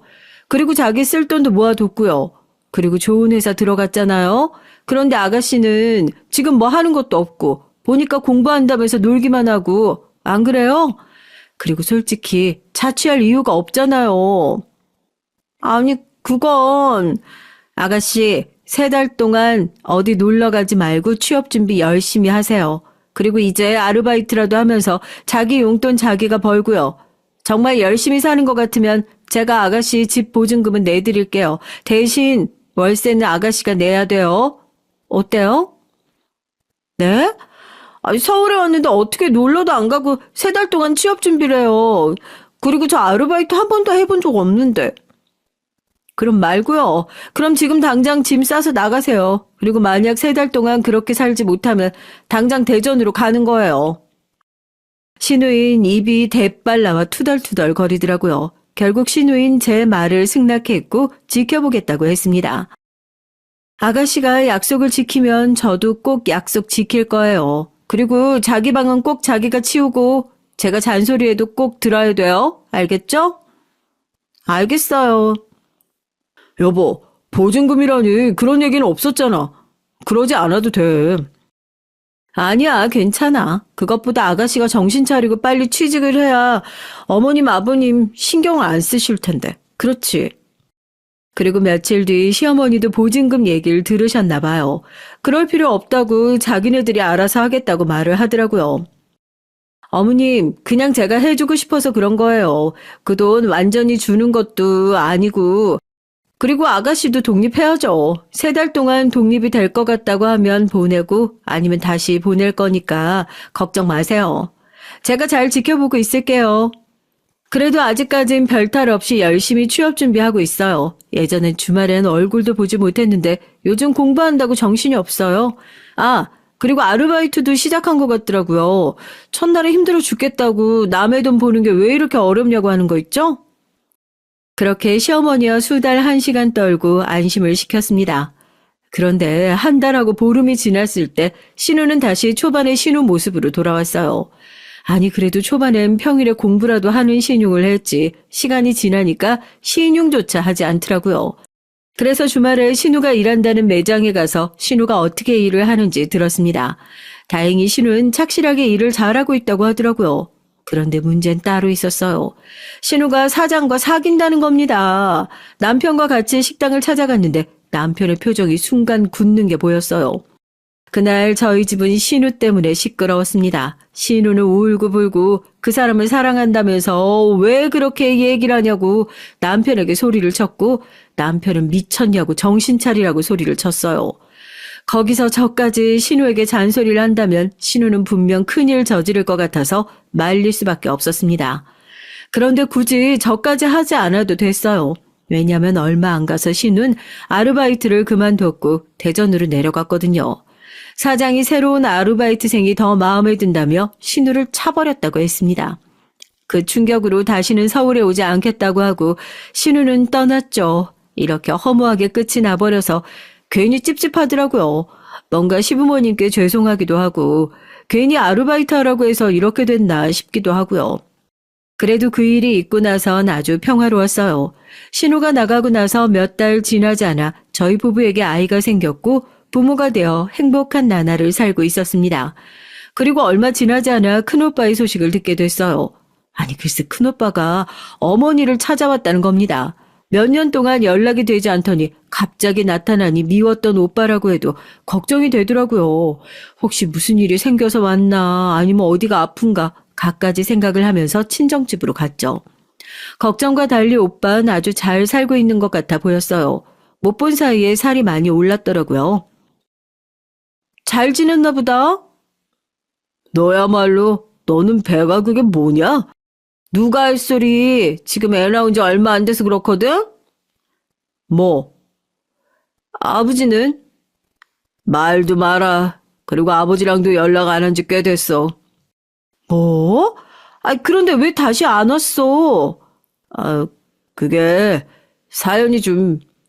알고 보니 아버진 그렇게 쫓겨나곤 그 바람난 여자를 버리고 또 딴 여자와 눈이 맞아 같이 살았다는 겁니다. 큰오빠도 참다 같이 못 살 것 같아서 나와서 따로 독립을 했다는데 순간 돈이 어디 있어서 독립을 한지 궁금했죠. 일을 한 사람도 아니고 갑자기 나와 집을 구할 수는 없는 거잖아요. 오빠는 집을 나오곤 아는 지인을 통해 술집에서 일을 했다고 했어요. 처음엔 그냥 잠깐 하고 그만두려고 했는데 생각보다 요리하고 장사하는 게 자기 적성에 맞는 것 같아서 그 이후로 계속 일을 한다고 했죠. 그래서 전 이제서야 정신을 차리고 집으로 돌아온 것이라 생각을 했습니다. 하지만 사람이 어디 그렇게 쉽게 바뀌겠어요? 앞에서 말했죠. 큰 사고 치고 왔다고. 갑자기 어머니에게 집에서 같이 살아도 되냐고 물어보는 거예요. 자식은 자식인가 봅니다. 아무리 뭐라고 해도 계속 큰아빠 걱정을 한 사람인데 당연히 된다고 하죠. 그런데 갑자기 자기 혼자가 아니라고 하는 거예요. 그래서 결혼할 사람을 데려왔다고 생각을 했죠. 그런데 아이까지 있고 결혼을 한 상태라고 하더라고요. 저와 어머니는 아무 말도 하지 못하고 큰오빠를 바라봤습니다. 그래요. 이제 오빠 나이도 있고 하니 결혼이야 당연히 할 수 있다고 생각은 했지만 부모가 죽은 것도 아니고 아무도 모르게 결혼을 한 건 좀 아니지 않나요? 그래도 어머니가 뭐라고 하지 않으니 저도 입 꾹 다물고 가만히 있었죠. 하지만 결국 중요한 말이 남아 있었습니다. 근데 있잖아. 화내지 말고 들어. 내가 매일 화내냐? 네가 매일 말도 안 되는 말만 하니까 화를 내는 거지. 누가 보면 매일 화내는 사람인 줄 알겠네. 애가 좀 다르게 생겼어. 그래서 그거 흠이냐? 애가 좀 다르게 생겼다고 내가 뭐 차별해? 이 썩을 놈, 지 엄마 얼마나 나쁘게 봤으면 저런 말을 하는지. 아이고. 아니 그게 아니고 그게 오빠 지금 애가 좀 다르다고 우리가 못되게 굴까봐 그러는 거야? 조용히 입 다물고 빨리 데려와. 지금 어디서 뭐 하는데? 오빠는 그동안 일을 해서 돈을 모아 가게를 하나 차렸다고 했어요. 그런데 장사가 잘 되지 않아 있던 집도 팔아 겨우겨우 먹고 살고 있다고 했고요. 그러다 너무 힘들어서 다시 찾아왔다고 했습니다. 그리고 며칠 뒤 새언니와 조카를 처음 봤는데 조카가 누가 봐도 다르게 생겼더라고요. 밝은 갈색모에 한국인보다 유독 밝은 눈으로 한국 사람인 오빠와 한국 사람인 새언니에게서 나올 수 없는 색을 가진 저의 조카를 볼 수 있었어요. 누가 봐도 오빠의 아이가 아니었습니다. 작은 오빠도 조카의 모습을 보고 당황했는지 바로 큰 오빠를 데리고 집에서 나가더라고요. 큰 오빠는 애가 있는 사람과 결혼을 한 겁니다. 어머, 이 애는 누구 애일까? 어머니는 너무 당황해서 새언니에게 누구의 애냐고 물어봤어요. 어머니가 화를 참고 있다는 게 느껴졌죠. 참고 참아서 얘기한 걸 알지만 조금 무례하다고 생각할 수도 있어서 그 말을 듣고 어머니 팔을 쳤어요. 그런데 갑자기 새언니가 조카 손을 흔들면서 제 오빠 이름을 대고 안녕하세요 할머니, 엄마 누구누구 아빠 누구누구입니다 하고 인사를 하는 거예요. 그 말을 듣고 지금 장난치는 건가 생각을 했죠. 여러분, 어느 정도 생각이 있다면 눈치를 채고 조용히 있어야 하거나 눈치를 봐야 하는 상황 아닌가요? 제가 너무 꽉 막혔나요? 여러분은 어떻게 생각하세요? 그 상황에서 그렇게 얘기를 할 수 있나요? 제가 너무 이해심이 없을까요? 물론 어머니께서 조금 무례하게 물어봤다고 할 수는 있어도 저희 어머니에게 먼저 인사도 하지 않고 그렇게 말을 하니 화가 나더라고요. 그래서 순간 욱해서 새언니에게 한 소리 했죠. 저기 지금 소꿉장난 치러 오셨어요? 아니요, 인사드리러 왔는데요. 새언니는 해맑게 웃으며 인사드리러 왔다고 하는 겁니다. 그 순간 오빠놈이 단단히 큰 사고 쳤구나 생각을 했죠. 도대체 어디서 저런 여자를 만났는지 생긴 건 예쁘장하게 생기긴 했지만 말하는 걸 들으니 생각도 없고 개념도 없는 여자라는 걸 알 수 있었죠. 저희 딸이 좀 저랑 안 닮았죠? 혹시 못 들으셨어요? 그럼 많이 놀라셨겠다. 제가 예전에 외국에 좀 살았거든요. 그때 만난 사람 사이에서 태어난 제 딸이에요. 예쁘게 봐주세요, 할머니 해야지. 안녕하세요, 할머니. 그래도 착한 아이니까 예쁘게 봐주세요, 어머님. 뻔뻔한 건지 순수한 건지 아니 생각이 없죠. 처음 보는 시어머니 앞에서 저렇게 얘기를 한다는 게 이해가 가나요? 그래요, 아이가 있을 수 있다고 치지만 그래도 조심스러운 부분인 건 사실이잖아요. 그런데 그때 밖에서 무언가가 쓰러지는 소리가 들리는 겁니다. 밖에 나가보니 큰오빠가 쓰러져 있었고 작은 오빠는 씩씩거리며 큰오빠를 노려보고 있었어요. 작은 오빠와 큰오빠가 다투다가 몸싸움이 났던 겁니다. 그리고는 작은 오빠는 할 말이 없다고 집을 나갔고 저 또한 다음에 오겠다고 하고 집으로 갔어요. 어머니에겐 죄송했지만 머리가 너무 아파 갈 수밖에 없었죠. 어쩌겠어요. 이미 혼인신고했다고 하고 저희가 집에 데려오라고 한 건 사실이니까 뭐라고 할 수도 없는 거잖아요. 그리고 어떻게 보면 오빠는 얘기를 하려고 했지만 저희가 오해를 하고 단정짓고 말을 못하게 한 거니까. 아니 근데 그래도 처음부터 그게 잘못됐다면 말을 해야 되는 거 아닌가요? 아무리 말을 못하게 했다고 해도 자기 아이가 아니라는 말은 꼭 해야 했던 거 아닌가요? 지금이야 예쁜 제 조카로 받아들였지만 그 당시엔 갑자기 생긴 조카인데다가 오빠 핏줄도 아닌 애가 저희 집에 오니까 당황할 수밖에 없었어요. 그렇게 오빤 크게 사고를 치고 다시 돌아왔습니다. 그렇게 시간이 지나고 아이들은 커가고 저희는 늙어갔죠. 저희만 늙은 게 아니라 부모님도 늙어가는 게 보였어요. 시부모님도 나이가 들어 약이 필요한 몸이 됐고 어머니도 나이가 들어 깜빡하시는 일이 자주 있더라고요. 그런데 부쩍 어머니가 깜빡하시는 경우가 많다고 하더라고요. 그리고 몸도 점점 힘들어하는 게 보이더라고요. 그래도 저야 어머니랑 같이 있는 경우가 없으니까 잘 모르지만 큰오빠는 어머니와 같이 사니까 잘 알 거 아니에요. 새언니가 계속 제게 전화를 하면서 어머니가 치매인 것 같다고 얘기를 하더라고요. 그래서 큰오빠가 어머니를 모시고 인지검사를 하고 왔는데 치매 판정을 받으신 겁니다. 자연스러운 일이라고 생각을 했지만 눈물이 나는 건 어쩔 수가 없더라고요. 부모님이 늙는다는 게 얼마나 가슴이 아프던지. 제가 누뚱이다 보니 제 나이에 비해 부모님 나이가 조금 있잖아요. 그래서 어쩔 수 없이 제 친구들에 비해 좀 일찍 부모님이 편찮으신 걸 느낄 수 있었어요. 얘기를 듣고 계시는 분들 중에서 많은 사람들이 이 감정을 알지 않을까 싶네요. 치매 판정을 받고 난 뒤 어머니를 보러 친정집으로 갔는데 어머니가 새언니에게 막 뭐라고 하는 겁니다. 이년아, 너는 이거밖에 못하냐? 부쩍 새언니에게 욕을 한다고 해서 힘들다고 했는데 실제로 보니 놀라웠어요. 어머니가 그렇게 욕을 하는 걸 본 적이 없거든요. 그리고 그 강도가 점점 더 심해진다고 하더라고요. 그 모습을 보니 제가 일을 그만두고 어머니를 돌봐야 하는 거 아닌가 생각을 했죠. 그런데 어머니는 이상하게도 큰오빠와 새언니와만 있으려고 하고 저와 작은오빠와 있으려고 하지 않더라고요. 저와 같이 있을 땐 잘 지내다 제가 집에 같이 가서 지내자고 얘기를 하면 큰오빠와 같이 있을 거라고 소리를 쳤죠. 고함을 너무 쳐서 데려올 수도 없었어요. 그런데 몇 달 사이 어머니의 행동이 점점 심해진다고 하더라고요. 새언니는 울면서 더는 못하겠다고 자기도 힘들다고 제게 하소연을 하는 겁니다. 그래서 큰오빠는 요양원에 보내자고 했는데 저와 작은오빠는 아직 그 정도는 아닌 것 같다고 무슨 요양원이냐고 말을 했죠. 제가 보기엔 그렇게까지 심해 보이진 않았거든요. 그래서 새언니에게 조금만 더 수고하면 안 되겠냐고 부탁을 했어요. 솔직히 그 정도는 해도 된다고 생각했거든요. 어머니 아니었으면 망했을 집안, 어머니 덕에 잘 살게 됐는데 그 정도 수고는 해야 한다고 생각했어요. 그리고 어머니를 잘 설득해서 저희 집으로 데려가겠다고 얘기를 했습니다. 그래서 전 어머니를 설득했어요. 엄마, 우리 집에 가서 지낼까? 미쳤냐? 내 집 놔두고 뭐로 너희 집에 가?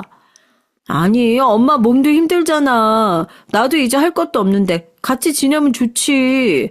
됐다. 나는 이 집에 있을 거야.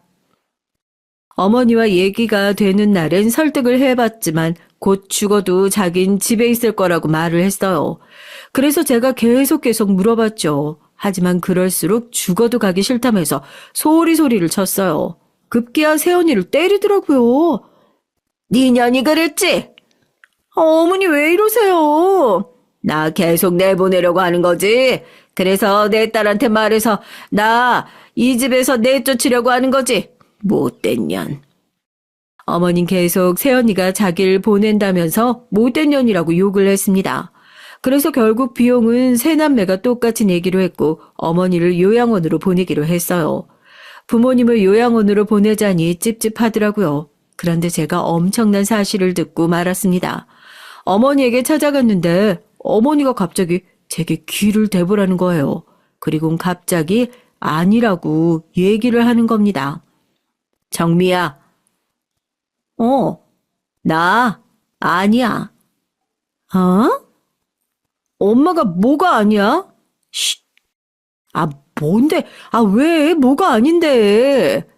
정미야, 나 치매 걸린 거 아니다. 엄마, 왜 그래? 어머님 갑자기 자기가 치매가 걸린 게 아니라고 하는 거예요. 순간 어머니가 정말 뭐가 문제가 있나 싶어서 무섭게 느껴졌어요. 그리고 전 어머니에게 충격적인 말을 들었습니다.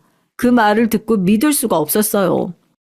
어느 날 어머니는 목이 말라 물을 마시러 나왔다가 새언니와 큰오빠가 얘기하는 걸 우연찮게 들었다고 했어요.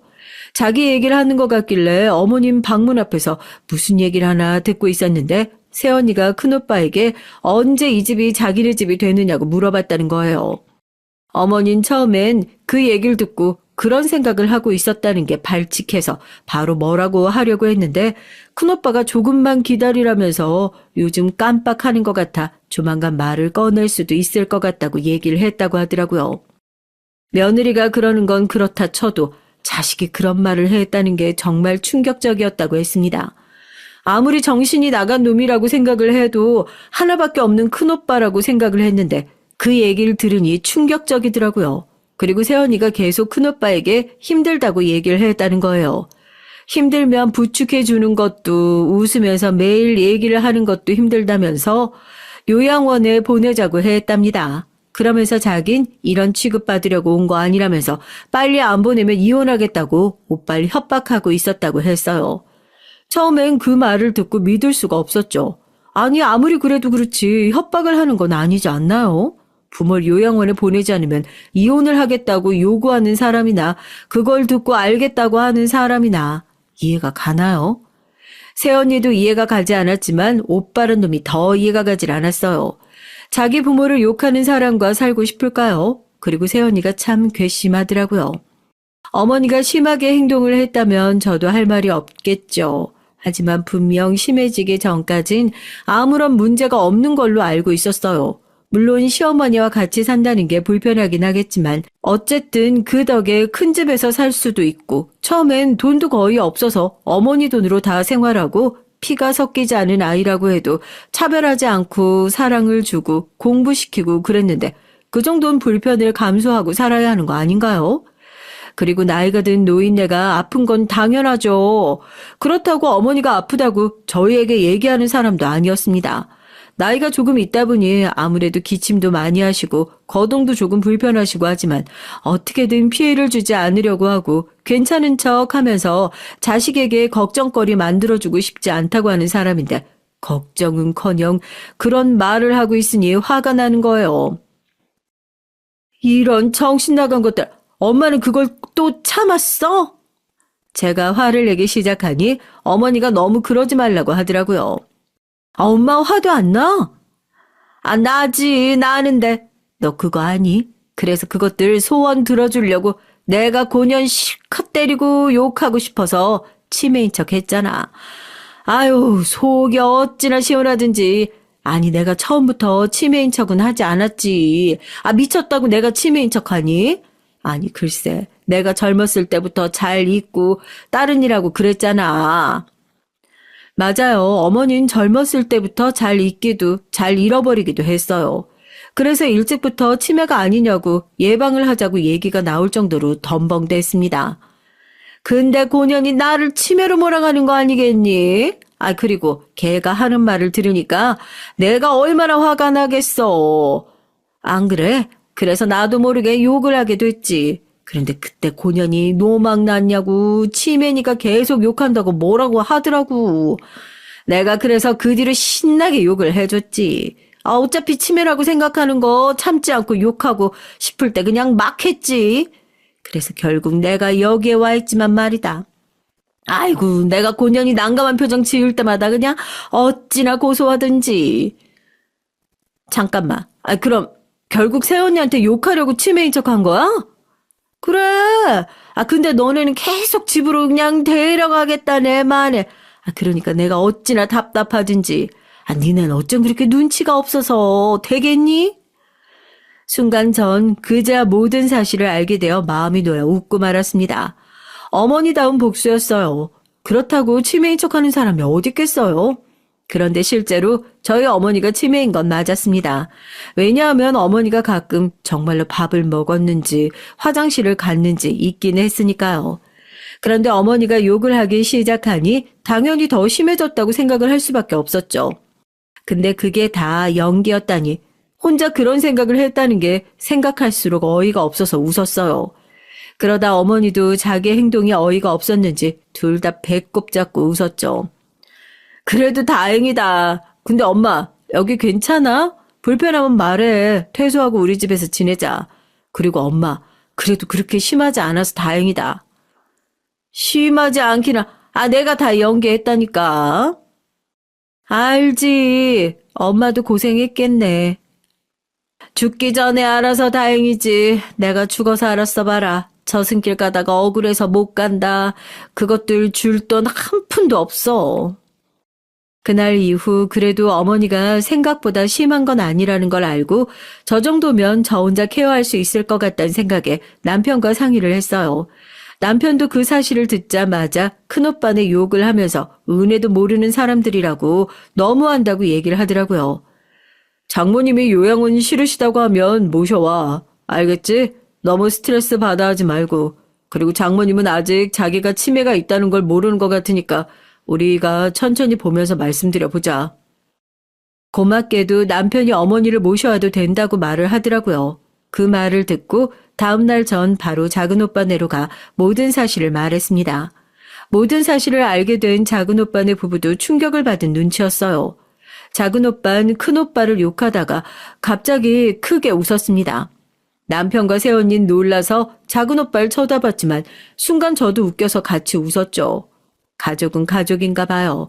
다른 사람들은 왜 웃는 건지 이해를 못할 수 있지만 저희끼린 이해할 수 있었어요. 어머니의 그런 발상이 참 대단하다고 느꼈고 어머니 같은 복수를 했다고 생각해서 웃을 수밖에 없었죠. 그리고 오빤 자기도 도울 테니 언제든 얘기를 하라고 했어요. 그리고 몇 달 뒤 어머니는 퇴소를 하게 됐고 어머니는 저와 함께 지내게 됐습니다. 처음엔 저희 집에서 지내려고 했지만 친정집에서 지내는 게 어머니가 더 편할 것 같아 친정집으로 갔고요. 집으로 가니까 큰오빠와 새언니가 놀라더라고요. 아, 이제 제가 어머니 모시려고요. 그리고 오빠, 이제 집을 좀 나가줬으면 좋겠는데? 나가긴 어딜 나가? 오빠, 엄마가 진짜 모를 거라고 생각해? 언니, 엄마가 정말 아무것도 모를 거라고 생각해요? 알아요. 둘 다 무슨 생각하고 어떤 속셈인지 다 안다고요. 그러니까 허튼 생각하지 말고 당장 나가. 언니, 시어머니 돌보느라 고생했어요. 이제 일 안 하니까 제가 다 케어할 수 있어요. 그렇게 통보를 하고 몇 분 정도 실랑이를 피웠습니다. 아니, 무슨 소리를 하는 거야? 마음대로 어머니 데리고 오고. 아, 제정신이야? 오빠야말로 제정신이야? 오빠가 어머니 자식 맞아? 미친놈아, 정신 차려. 너 엄마 아니었으면 망했어. 참으려고 했지만 저도 모르게 순간 폭발하고 말았습니다. 오빤 진짜 인간도 아니야. 어떻게 자식이 돼서 그렇게 얘기할 수가 있어? 오빤 여전히 어머니를 그냥 돈줄로 보고 있는 거지? 그리고 언니, 진짜 양심이란 게 있어요? 어떻게 감히 그런 걸로 협박을 할 수가 있어요? 왜요? 엄마가 요양원 안 갔으면 정말 이혼이라도 하려고 했어요? 아니요. 언니 절대로 이혼 못했을걸요? 할 줄 아는 거라고는 남자 꼬시는 것밖에 못하잖아요. 저희 오빠도 잘 사는 집 아들 아니었으면 결혼 안 했죠? 자기가 얘기했죠. 잘 사는 집안에서 태어났다고. 큰아들이라 자기한테 다 줄 거라고. 그거 하나 믿고 오빠랑 결혼했죠? 그만 안 해? 못해. 너 한 번만 더 얘기하면 가만히 안 둔다. 왜? 때리게? 때려봐. 그런데 그때 새언니가 제 뺨을 때리는 겁니다. 뺨을 맞고 전 어처구니가 없어서 새언니를 쳐다봤어요. 그런데 그때 어머니의 고함 소리가 들렸습니다. 이 인연이 너 미쳤어? 그리고 갑자기 새언니도 막 폭발을 하기 시작했더라고요. 네, 왜요? 전뭐 욕심도 내면 안 돼요? 아니, 그만큼 노력했으면 저를 딸처럼 예뻐해줘야 하는 거 아니에요? 처음엔 어머니가 절 좋아하시는 것 같아서 기대를 했죠. 그런데 그냥 남보다 조금 친한 정도로 절 대하더라고요. 그래서 많이 노력했어요. 어머님한테 예쁨 받으려고 노력했다고요. 전 새언니의 말에 조금도 이해를 할 수가 없었어요. 어머니가 처음에 새언니를 좋아했다는 것부터 이상했죠. 그리고 노력을 했다고요? 매번 눈치 없이 행동을 하고 아무것도 하지 않아서 어머니가 하나부터 열까지 다 알려줬고 그마저도 하지 않아서 포기를 했는데 노력을 했다고 하니 할 말이 없었습니다. 그냥 이 사람과 대화를 하면 안 되겠다 생각을 했죠. 어떻게 이런 사람이 우리 집에 왔는지, 오빠라는 놈은 왜 나타나서 이렇게 우리 집을 어지럽히는지 원망스러웠습니다. 오냐, 그렇게 노력을 했어? 너는 그저 날 요양원으로 보내려고 노력을 했겠지. 그 말과 함께 어머니는 새언니의 뺨을 때렸어요. 그만하세요. 그래, 그만두마. 그럼 이제 나가주겠니? 앞으로 나한테 있어서 자식은 2명뿐이다. 서로 없는 사람인 척 생각하면서 살자꾸나. 내가 준 돈들은 갚지 않아도 되니까 빨리 짐 싸서 나가렴. 네가 그렇게 사랑하는 네 마누라랑 네 자식이랑 같이 알콩달콩 예쁘게 살고 다시는 찾아오지 마. 그렇게 큰오빠는 집에서 쫓겨났어요. 물론 조용히 떠나진 않았었죠. 절대 못 나간다고 소리소리를 쳤고요. 그런데 어느 날 갑자기 새언니가 저와 어머니에게 사과를 하더니 집을 나가겠다고 하더라고요. 웬일로 조용히 나갔나 싶었는데 알고 보니 어머니가 새언니에게 한 소리를 해서 나간 거라고 하더라고요. 도대체 무슨 소리를 했길래 조용히 나갔나 싶었는데 참나 어머니 말 듣고 화가 너무 나더라고요. 왜 그 말을 이제야 했는지 이해가 되지 않더라고요. 제게 왜 얘기를 하지 않았냐고 화를 냈습니다. 어머닌 그래도 비밀인데 어떻게든 지키려고 노력을 했다고 하더라고요. 알고 보니 어머니가 치매 연기를 하면서까지 새언니에게 욕을 하고 때린 이유가 그 이유 말고 또 있더라고요. 새언니가 어머니가 정말로 정신이 오락가락 하시는 줄 알고 매번 어머니에게 도대체 언제 죽을 거냐고 얘기를 했다고 하더라고요. 물론 이 사실은 큰오빠는 모르고 있다고 했어요. 큰오빠가 없을 때마다 그렇게 얘기를 했다고 했으니까요. 말이 정말 심하지 않나요? 언제 죽을 거냐니. 아무리 정신이 오락가락한다고 해도 그런 말은 좀 아니지 않나요? 만약 떠나기 전에 그 소리를 들었다면 전 눈이 뒤집혀서 입이 터지도록 때렸을 겁니다. 그리고 새언니가 떠나고 나서야 밝혀진 새언니의 비밀은 상상도 하지 못할 비밀이었어요. 새언니 딸의 친부가 누군지 모른다는 겁니다. 새언니가 외국에서 살았다고 했잖아요. 그때 부모님의 이혼으로 굉장히 힘들어했다고 했어요. 외국이라 친구도 없어서 외로워서 이 남자 저 남자 만나고 다녔다고 했답니다.